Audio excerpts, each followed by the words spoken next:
વલસાડ જિલ્લાના વાપી રેલવે સ્ટેશને જીઆરપી વાપી દ્વારા રેલવે સ્ટેશન પર મોબાઈલ ચોરને પકડવામાં સફળતા મળી છે।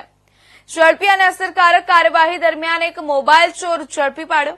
જાણકારી અનુસાર ચોર અનેક વખત મુસાફરોના માલ સામાન પર નજર રાખીને રેલવે સ્ટેશન પર મોબાઈલ ચોરી કરતો હતો।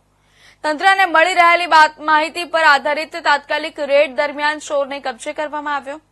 ચોર પાસેથી ચોરી કરેલા કેટલાક મોબાઈલ ફોન અને અન્ય સામાન જપ્ત કરવામાં આવ્યા છે। જીઆરપી ટીમે મુસાફરોને જાહેર જનતાને આગાહી આપી છે કે સ્ટેશન પર પોતાની કિંમતી વસ્તુઓ પર ધ્યાન રાખવું ખૂબ જરૂરી છે।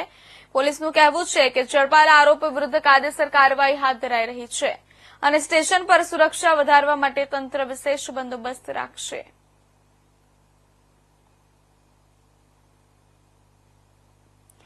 વિશ્વનું શ્રેષ્ઠ સંગઠન એટલે રાષ્ટ્ર